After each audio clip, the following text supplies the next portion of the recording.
and welcome to another episode of Ask the Wizard, streaming live almost daily. This is another one of those things that, well, it kind of trips us up, and we make it a lot harder than it needs to be. Why making significant change does not require significant actions. As a matter of fact, it's the exact opposite. Starting the 5-minute timer now. And we'll see you in 5.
Hello, everyone. How are you doing?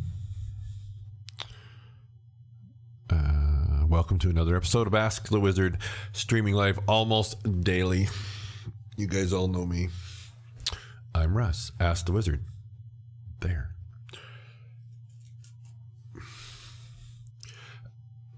Actually, the preamble to this is a really good introduction to the actual topic for the broadcast today. We so often the solutions to the frustrations, the challenges, the whatever word you want to put in there that we feel when we're on our journey, they don't require big, massive answers. As a matter of fact, often it's the exact opposite. One of my phrases that I use, I call them anchor phrases, is as subtle as significant. And that's something that we really have to wrap our mind around, because we're conditioned that if you want to see something big out here, you've got to do something big to get it to change out here. And that's why I find so many of the topics for the broadcasts that I do, they're not these massive earth-shattering things that you need to do. They're often, at least on the surface, deceptively innocuous or simple, again, or subtle, or I guess you could say small. And so often, again, we do the exact opposite. We go, I want to see big changes out here, so I have to make big changes out here. There you go. That's good. The desire is I want to make big changes out here. So in order to do that, I have to make, keyword, big changes, other keyword, out here. Topic for the show today is that not that that's never the case, but I find more often it's not. It's a Japanese phrase. It's like a business management phrase, and I can't remember what it is now. But basically what it means is to create 100%, I'm just making up numbers, to create 100% improvement or change only requires you to do 100 things 1% different, which I'll have to find out what that is now. I used to know it, which fits in really well with the topic for today is we want to see big changes out here. And so often, I think I could probably say in all cases, trying to make that happen, making 1 or 2 or 3 massive, significant physical changes probably isn't going to work. And if it does, you're not going to be able to sustain it. You see, so often, to see these big changes out here only requires us to make subtle, small shifts or changes, but to make a lot of them. And believe me, it's so much easier. And less daunting too, I think, because we go, wow, I want to see all this change out here, so holy crap, it's going to be just, I got to do big stuff to get things, all this, right? And we don't do it. And if we do, we're not able to maintain it. Because depending on where you're watching this, the thumbnail, this would be on YouTube, that I chose was bricks, kind of little bricks put together that makes a ladder, and it's very accurate. It's doing like just making one small shift to something. Maybe it is something you do out here. Maybe it's a thought process out here, right? A thought process. So, those automatic tapes that play in our mind, right? The voices in our mind that are telling us that, let's say, for instance, oh yeah, I want to see big changes out here. And then the voices in your mind say, well, you're not going to be able to do that. How are you going to do that? That's going to take a lot of work, all this kind of stuff. So maybe that significant change, which is done through subtle changes, subtle decisions, subtle choices, maybe it's just correcting that. Whenever it shows up, you correct that. You can go, well, how can that make a difference? Well, first of all, it could make all the difference in the world. But even if it doesn't, that's one, right? And then we consistently do that. Now, there's a difference between, I make up words. There's a difference between consistently and constantly. I call it consistency versus constancy. That's my word I made up. You see, making those subtle shifts, and it doesn't even require us to do them like every single time or every single day. But if we can just be consistent, see, that's constant. Constant it is, I got to do this all the time. I got to do this every single day. I got to do this, Then what happens when we miss one? We go, well, now I'm screwed. That's it. Right? I didn't keep it up. That's it.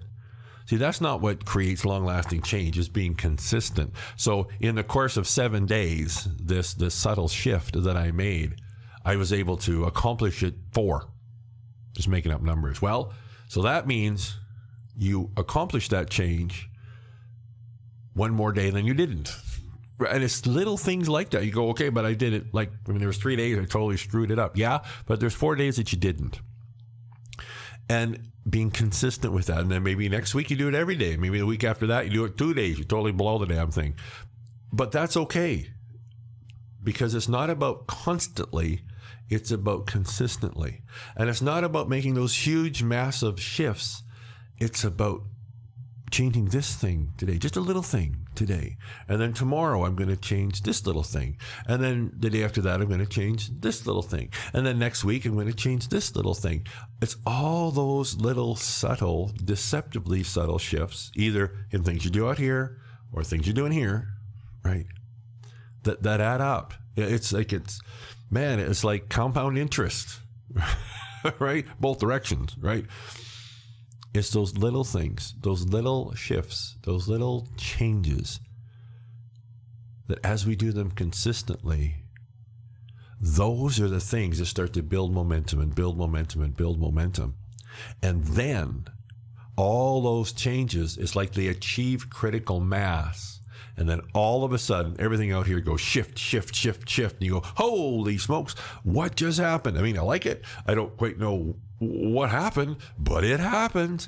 So then what we do is we go, what did I do? What's the last thing I did that made that happen? Well, again, now we're leading ourselves into the ditch here, because the last thing that you did was just the last step, right? The last piece to that puzzle, that now it's all complete and there's a big change. So what did you do to make that happen? What's the last thing you did? It isn't. It's all those things that have you this cumulative effect that we can maintain them.